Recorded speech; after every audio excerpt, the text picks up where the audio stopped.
Ragda patties बनवणार आहे. बटाट्यामध्ये 2 ग्लास पाणी घालून 5 शिट्ट्या घेऊन छानपैकी शिजवून घेतलेलं आहे. सफेद वाटाणे आहे ते मी रात्रभर भिजवून घेतलेले आहेत. आता स्वच्छ धुवून घेतलेले आहेत. त्याच्यामध्ये 2 ग्लास पाणी घातलेलं आहे आणि त्याच्यामध्ये मी चवीपुरतं मीठ घाला. मी पाव चमचा घातलेला आहे, पाव चमचा हळद आणि अगदी छोटा पाव चमचा सोडा घातलेला आहे.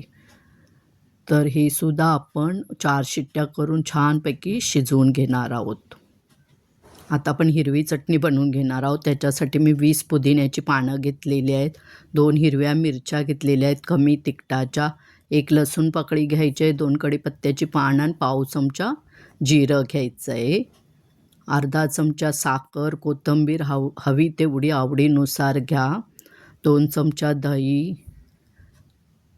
आणि अर्ध्या लिंबाचा रस 1 चमचा झालेला आहे तो घेतलेला आहे आणि पाव चमचा मीठ हे तुम्ही तुमच्या आवडीनुसार घ्या आणि छानपैकी मिक्सरला बारीक करून घ्या.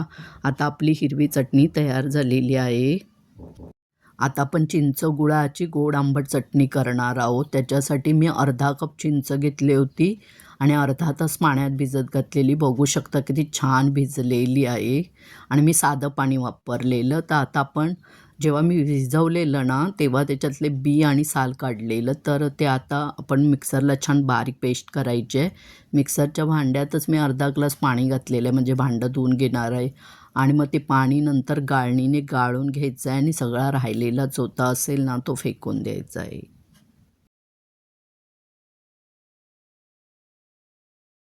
ह्या मिश्रणामध्ये आता चिमूटभर हिंग, छोटा पाव चमचा काळी मिरी पूड, छोटा पाव चमचा काळं मीठ, पाव चमचा जिरं पूड, 1 चमचा मीठ आवडीनुसार, 1 चमचा लाल तिखट आवडीनुसार, पाऊण कप गूळ घ्यायचा आहे आणि हे मिश्रण गॅस फास्ट करून हलवत आटवून घ्यायचं आहे.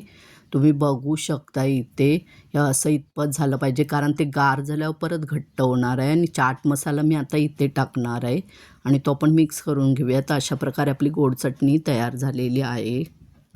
3 बटाटे साल काढून किसून घेतलेले आहेत, अर्धा कप भिजवलेले पोहे घेतलेले आहेत, अर्धा चमचा चाट मसाला, अर्धा चमचा धना पावडर, अर्धा चमचा मीठ, अर्धा चमचा जिरं पावडर आणि 1 बारीक चिरलेली हिरवी मिरची, थोडी कोथिंबीर घालून मिक्स करून घ्यायचं आहे.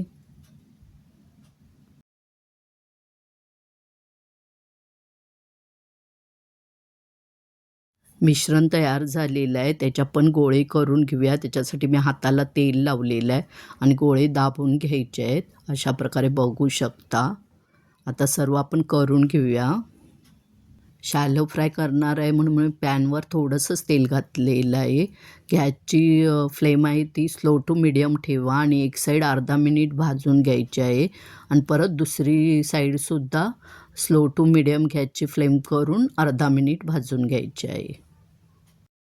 आता आपण रगडा बनवणार आहोत. वाटाणे छान शिजलेले आहेत, तर मी ते मोठा 2 चमचे तेल घेतलेला, पाव चमचा जिरं घेतलेला, अर्धा कांदा घेतलेला आहे तो छान परतवून घ्यायचा आहे.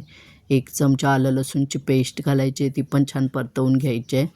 चिमूटभर हिंग घालायचं आहे, पाव चमचा हळद घालायची आहे, 1 हिरवी मिरची आहे ती बारीक चिरून घालायची आहे, पाव चमचा चाट मसाला घालायचा आहे, पाव चमचा आमचूर पावडर घालायची आहे आणि लाल तिखट 1 चमचा घालायचं आहे आणि जे आपण वाटाणे शिजवले होते ते त्याच्यामध्ये घालून घ्यायचे आहेत. ते छान मिक्स करून घ्यायचे आहेत. वरून धना पावडर, जिरा पावडर पाव चमचे घालायचे आहे, अर्ध्या लिंबाचा रस घालायचा आहे, चवीपुरतं मीठ घालायचं आणि सगळ्यात शेवटी गरम मसाला घालायचा आहे पाव चमचा आणि कोथिंबीर घालायची आणि थोडंसं आटवून घ्यायचं आहे.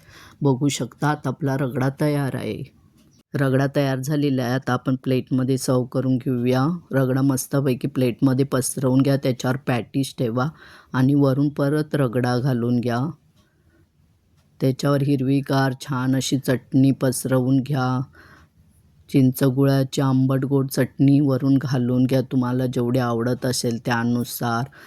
बारीक चिरलेला टोमॅटो घालून घ्यायचा आहे, बारीक चिरलेला कांदा घालायचा आहे, शेवसुद्धा आवडीनुसार तुम्ही घालू शकता आणि कोथिंबीर पण मस्तपैकी अशी वरून घाला. तर आता आपला असा रगडा पॅटीस तयार झालेला आहे खाण्यासाठी. छान होतो, करून बघा आवडलं तर लाईक, शेअर, सबस्क्राईब करा. जर केलं नसेल तर कमेंटही करा, फॉलो करा. मस्तच.